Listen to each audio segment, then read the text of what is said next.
y'all, to episode 4 of season 1. Oh my goodness, already on episode 4. The Heat of Command, Mastering the Art of Fire Service Leadership. And we are your hosts, Carrie Henderson, and Kyle Matusik is here with me as well.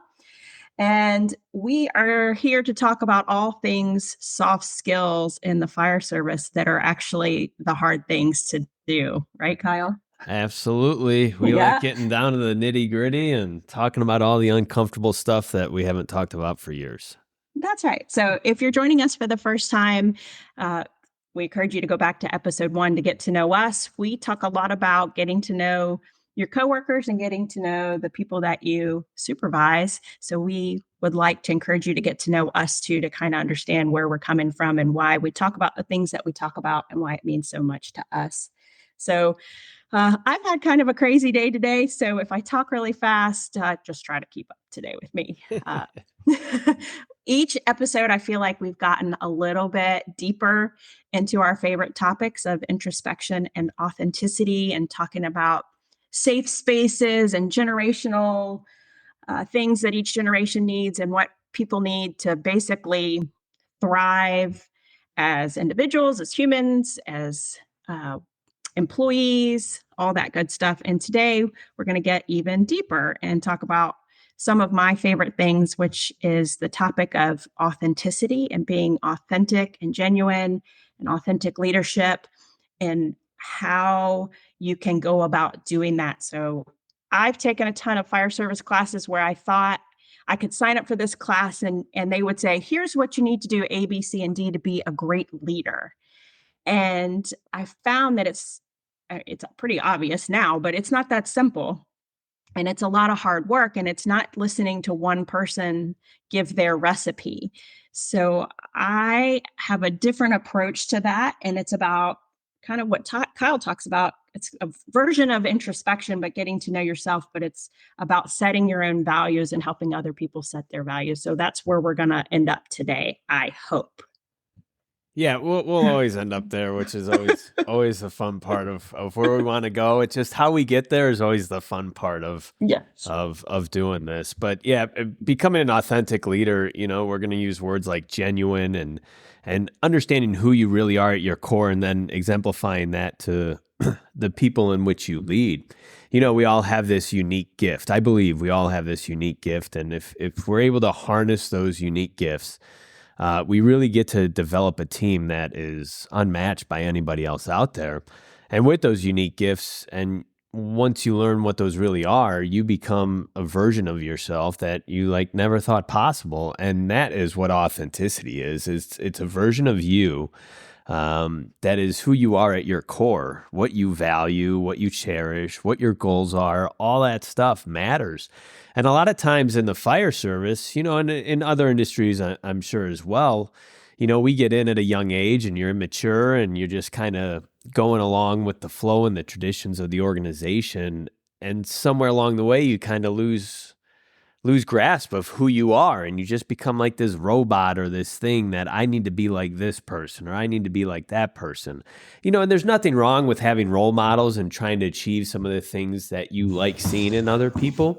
We're not discrediting that by any sort of the imagination. It's more so, who are you? And don't lose sight of that, and because once you do, you lose everything. You lose credibility, you lose respect, you lose and you lose yourself, and you become this version that one day you wake up and you don't like what you see in the mirror. And, you're in so far deep and you've developed a reputation, and it's hard to come back from that sometimes. So, for all you younger people out there, the time's now to start working on this stuff and understanding who you are at your core and becoming a genuine version of yourself to develop into a great authentic leader. And don't let other people steer your course away from your uniqueness and your values. Learn what they are and drive to really fine tune those. And that's what becomes valuable in our organizations. Yeah, I agree with that. When I was young in my fire service career, I always felt a little uncomfortable in my skin. And I couldn't quite figure out, what, and when you're young, you don't know what you don't know, and you're trying to figure your way out in the fire service and figure out who you are, like you said, and where you fit. And I thought, I'll emulate this person because I think they're a great leader. I'll emulate this person because they're a great leader. And none of it felt right to carry. It didn't, because it wasn't me, it wasn't authentic to who I was, but I tried on all of those skins to see if it fit. And I just never felt quite right. And and that's why I always look up the definition of authenticity and authentic leadership before we ever talk about it, because it's interesting the definitions that are out there, and they're accurate decisions, but to me it never quite captures what it really is. And to me it's always a feeling. Yeah. It's not just, it's being genuine. 100% it's being genuine, and it's being who you are and not letting people change who you are. But it's this feeling of living up, to what you're supposed to be, and what you were created to be.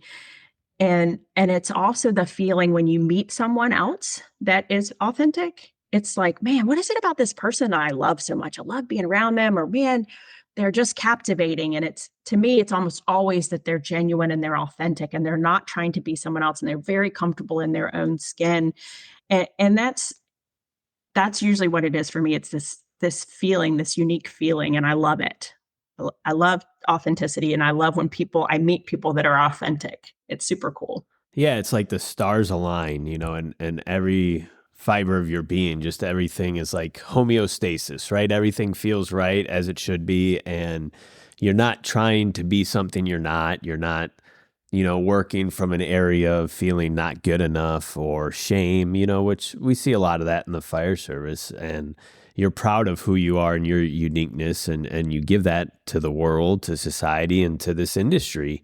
And it's really learning what that is, and how do I go about doing that. And we get to that by setting values and being self-reflective, and it's a lot of soul searching. You mentioned we go to classes, and we take all these classes and we learn from other people, and there's value there. There's absolutely value there, but a lot of times it's so entrenched in the traditions of this industry, that we start to lose sight of who we are.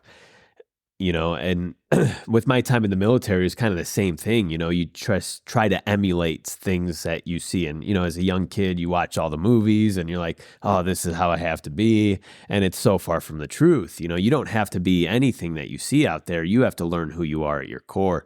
And that's the challenge, right? That's the hard part. And that's where it takes real work to accomplish. And it's not for the faint-hearted to take that journey to figure out your values and who you are at your core, because it's letting go of what you think. And sometimes that's not the easiest thing, because we hold on to some of these traits that we feel need to be part of the industry, hardcore, and drive, work, all these things. And, what's getting left behind when we have those kind of attitudes and our values are shaped that way. And it's not really who we are, yet it's what the industry has taught us to be.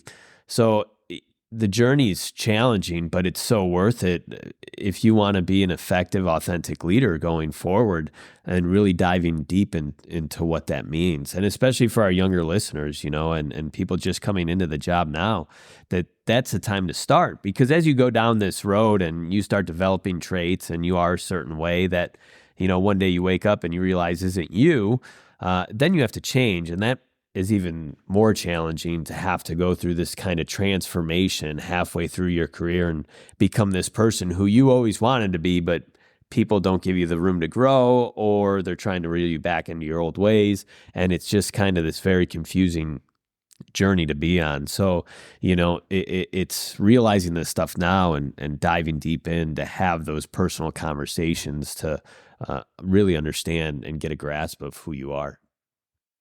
Yeah. Something came to mind to me earlier today as I was thinking about authenticity and authentic leadership. And this may be a hard question to answer, but so if you're authentic, right, you're being who you are, and weaknesses and strengths. But what if who you are is a jerk? Like what, how does that play into the conversation of being authentic? And because I know a lot of people out there who are very authentic. They are very their personalities are they're tough. They're or maybe a little rough, brash, speak speak their mind kind of people.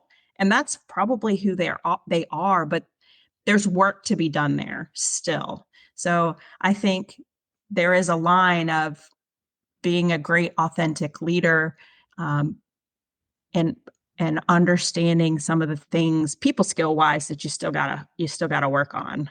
Right. So what do you think about that, Kyle? What do you think about what if you're authentic but you're kind of a jerk?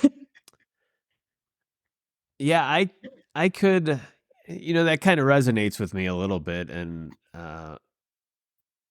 there was a time where I may have thought I was authentic and I was kind of a jerk, I guess you could say, and didn't treat people as kindly as I probably should have. And I look back at those experiences now and just realize if I did things different, if my approach was different without losing sight of, what my standards are and my dedication, motivation, so it's why do you come off that way as a jerk? Or can we still kind of be hardcore, motivated, dedicated, but still learn those people skills to where we're kinder about it, but still hold those same standards and even raising those standards. So it's really about what you want to get out of your people as a leader when it comes to authenticity, and what the generations that are coming into the industry respond to. This isn't back, 50 years ago when it was just do this because I said so. The times have changed, and the way we have to lead our younger people has changed. So if we're coming off that way and we're kind of, nose to the grindstone and we're kind of a jerk about it, they're not going to listen, and they're going to check out and they're going to leave the industry, which we're seeing today. I mean, I just read an article that Cal Fire's down 10% people leaving the industry and they're not able to fill them in. And they attribute that to, bad leadership and mental health issues and things like that. And we have to change. We can't be that way, whether we think it's right or wrong. It doesn't matter what we think. It's what the industry and the generations are telling us what we need to be. And no matter what your values are and who you are as an authentic leader, we still can adapt our values to adhere and gain the what I'm at a loss for words. Gain the support from the younger generation coming in, right? To gain their ability to want to listen to us and follow us. And that's where we need to be. So we're not saying lose some of those things. We're just saying, we just have to change the way we do it. Yeah, I completely agree with that. And you touched on this, and this is one of my favorite things about doing the work for values based leadership and how it plays into authenticity, because I, I think there can be this misconception that you do all this soft work and you have to lower your expectations for people. And that is so far from the truth. What I have found is if you do the work, and we'll talk about it, is and you're setting your own values, you figure out what your own values are, and you're helping others figure theirs out, you can really really raise expectations. And I love the idea of it and I love how it plays out. So what I'm talking about is you there's all these value words out there and everyone says my values are integrity and honesty, right? Okay, that's fine, that's super fine, but why? Like really do the work of why are those your values? Because I'm guessing they probably aren't your one and two. Now, I think integrity kind of encompasses so many values, and it's like the compilation of your values put together is what gives you integrity. But there are so many other values out there that are not that people don't think of as their like soul searching values. So what I like to do and what I did, I was really lucky to go to a class where they did this, and I thought it was super cheesy at first. I was like, really, we have to set our values? But like like why it felt like a buzzword to me. But what I realized when I started doing it was I didn't know I didn't know what I thought my values were honesty, integrity, those kind of things. And when I did the work, I was like, man, I have some other things out there that are really darn important to me.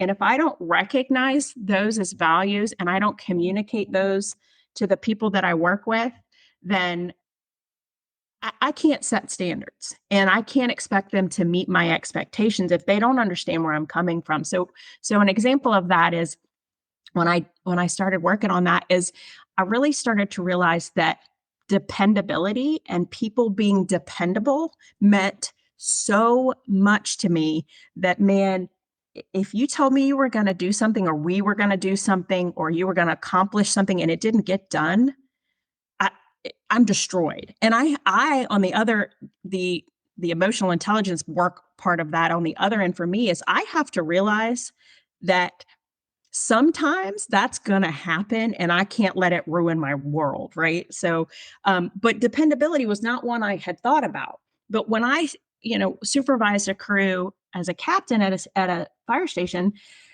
and I could communicate that, hey, dependability is really important to me, so communicate if things aren't going to work out like we thought.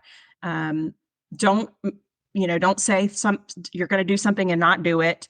And at the same time, let me help you figure out what yours are so that I can meet your expectations. And once you start laying that groundwork, and there's so much more to work to do, and there's so many other values out there, but once you start figuring out A, what they are, and B, where they came from, because there's a reason that you have them. There's a reason that you have those values and they came from somewhere. And then once you find out what other people's are, man, you can raise the bar because I know what you need and you know what I need and you can meet my expectations and I can meet yours as well as a leader. Yeah, I think you really hit it on the head with how important our values are. I think it's important that we kind of look at the difference between goals and values. Goals are what we aim for, and while values are principles or standards of behavior. So it's setting our values to kind of achieve our goals. So when we Yeah. start going through this value setting, it's like, well, what's your goal first? Like, do you want to be a great parent? Do you want to be a great mother, father, husband, wife, great firefighter? You want to be a company officer, a fire chief? Whatever it may be. It doesn't have to do anything with the fire service. You want to be a great mountain biker, world-class mountain biker, whatever. The list could go on, but just figure out what that is. Like, what do you want out of life? What does your unique ability tell you want to do? And then set your values based on that. How is my behavior going to achieve that? What do I need to achieve that? And through the classes that we've taken and our life experiences, we have tried a lot of different values and we see what seems important to us and what works under certain arenas or certain professions or certain titles. And we might have to work on developing some of those values if we want to achieve that. Composure being one of those. As an incident commander, something you need is composure. And if you don't have that, you need that. So, and if we don't have that as a value, but yet you want to achieve that, then it might be, okay, I need to work on this. And how am I going to achieve the goal of making composure a value for me so I can achieve this next position? I think it's very interesting when it comes to values, how they can shift too. Oh, yeah. As you grow and you mature, they really shift. I look back at what my values were to where they're at today. And, 10 years ago, I would have never said this is what my values are today, or would have even, listed these things, maybe one of them. So, it's a lot further than the norm of what, like you said, of honesty, integrity, all the cliche stuff. It's digging deeper, taking a layer off that onion and going deeper to really realizing, like, what is it about you that you want to chase and make every part of you just glow with that, and then pass those traits on and show people why you value those. And as you mentioned, that's how we continue to progress in industry and keep moving forward instead of getting to stalemate. And with that, we are raising standards and we are continuing to grow and build and build. So the value setting and understanding your goals and differentiating between those, and then constantly examining what your values are over, every few years or so. Yeah, I love when we talk about this. It really shows, what you can do in the firehouse, like what you can do with your company and what you can do, with any group. And for me, what's interesting is, a lot of my values carry over to my personal life, and that dependability thing, is in my personal life just as big. And some of them probably aren't, like the composure thing. Well, although composure as a mom is pretty important, especially with a middle schooler at this point. I bet. So it doesn't just help in your professional life. It's really important in your personal life too. And like you said, as we grow and as we get older, they do change and they do shift. And that happened to me. I had an experience in work where I realized, just how important honesty was to me, and I was lied to at work, and man, it crushed me, and I didn't get over that, and I still don't know that I'm over that whole situation. But and that's when you realize, when you know up front what your values are, and you can tell people, this is important to me, and please do not cross this line in my values, because this is what's going to happen. Um, People can meet your expectations so much better because they know what's important to you.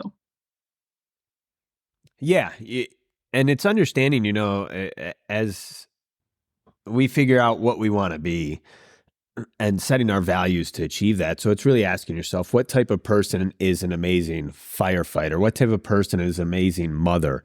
What type of person is an amazing company officer? And then, look at the traits, the commonalities with that. And this is just all like the research for you to help figure out what your values are.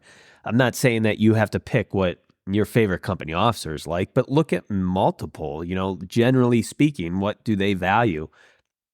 And is that you? And it's okay if it's not, right? I Yeah. think we also have to normalize that. And, we're not all made to do the same thing and be a part of the same venture. We have our uniqueness to bring to the world. And that's what this research and this looking into what your values are enables us to do. So if you're not meant to be a company officer or an incident commander, that's okay. Like, where do your values take you? What can you do with those? And how do you, improve the industry, your organization, and our world, right? That's what this world needs and our society needs and our industry needs. They need you to be you.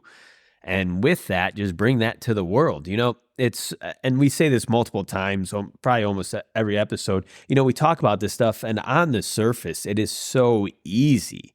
We're talking about basic human principles here, but for us, it is such a challenge in our industry because of the traditions and the stuff that just gets ingrained with us on how we think we're supposed to be. And then if we're not that way, then we're wrong, and we're in an industry that potentially could shame you for that, or you come off as not authentic and then you're not respected or listened to. And it's just a snowball effect. Well, going forward, it just does not need to be that way if you start doing the work now. Yeah, and I know we'll probably wrap this up soon, but I want to leave everybody with an exercise, something tangible to kind of start working on this, because it can start simple. So I think the easiest way to start is Google values and there's some websites out there. You can really use any of them, but go to a bunch of websites and just get lists and lists and lists of values. A bunch of different words are going to come up, print them off, or do them on a tablet. And as you go through those, look at the words on the paper and what jumps out, like what gives you a gut reaction, what words, because you're going to look at some and go, meh, I don't have a feeling really one way or the other on that. Good values, but you're going to get to some words and really think about the words and think about, if you were in a situation and that value was either broken or someone crossed the line, or you had to stand up for that value, or there was a situation where that value came into question, how does it make you feel? And start circling those words. And then you're going to start to narrow down some of these words, and then think about, I wonder where that came from. Why would I have that value? What experience have I had? How was I raised? What did my parents teach me? Or, military or whatever it is. you've had in your life, and that's a good way to start, to figure out what your values are. Yeah, those are absolutely great steps, and you have to start somewhere, and that's the perfect place to start. And then from there, it's building your knowledge base by reading books and educating yourself. I'm a big fan of non-fire service type training and education, just to pull ourselves out of the industry a little bit to see another input. A lot of times when we get so ingrained, we just build this bubble around ourselves that we can't accept anything from the outside. So it's challenging yourself to get in front of different audiences and being in front of different speakers and education and books to really start digging deep into the realm of what your values are away from the job, away from your job title, and look at you as a person and what you cherish most. So as we get close to closing this up, I think the only fair thing to do here, Kerry, now I could be wrong, is sharing a little bit about us and our values. So where are your values at today, and have they shifted over time? And I guess the why behind why they are the way they are.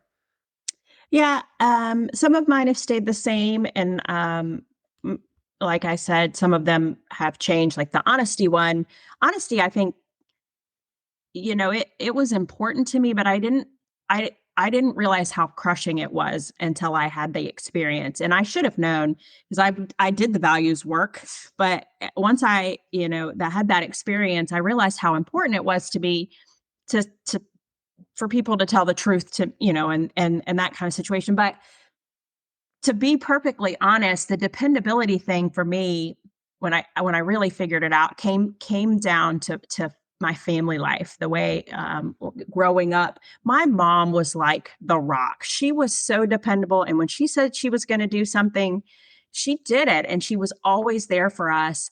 And my dad, he worked super super hard, but he wasn't around a ton. I don't think it didn't feel dependable in that way, in the support way. It was dependable in, obviously he supported us financially and all of that stuff. But him and my mom split up, and there was this kind of the lack of dependability from him. And I think that's where it comes from. And that's pretty personal. But to me, that's why it's so important to me, because it does usually come from somewhere very personal. Yeah, it absolutely does. And as I've transitioned and kind of grown and matured through this, to be honest with you, I really never looked at values. I think I've done some worksheets like you explained earlier Mhm. on until, reading your article and me and you sitting down and chatting quite a bit about this stuff. I was like, maybe I should examine mine and where they're at. And it's just interesting to really sit down and think about it. Today I can say, I value my faith is a big one, and I know you share that Yeah. with me.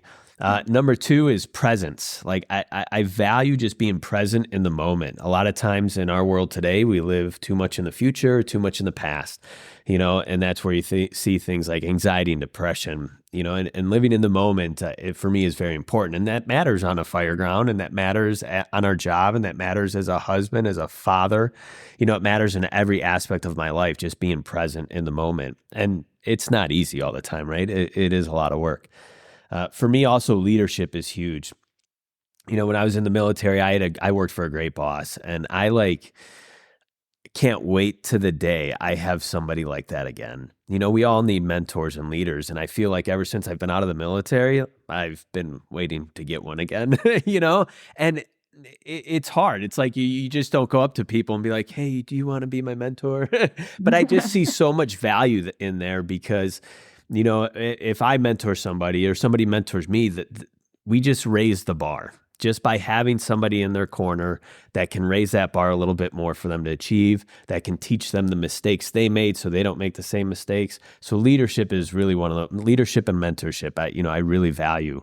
And that applies to every aspect of life as well. And then finally, one of the things that I'm really working on now in my life is meaningful relationships.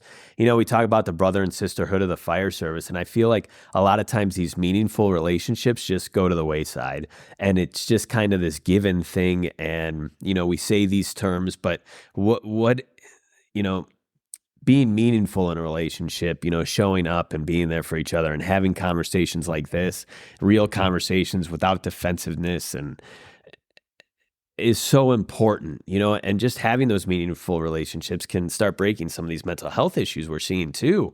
But we lose sight of that, and we're just firefighters, and we do a job and we move on, right? But there's so much more to life than that. So it's really developing these meaningful relationships. And as I look at these values and I look back 10 years from now, and I would have said, motivation, dedication, pride, all the cliche terms. And that was my truth then, right? But none of that was really who I was at my core. It was just this person I was being to try and prove something to somebody, which comes from my past, right? Not ever being good enough. So you just keep driving.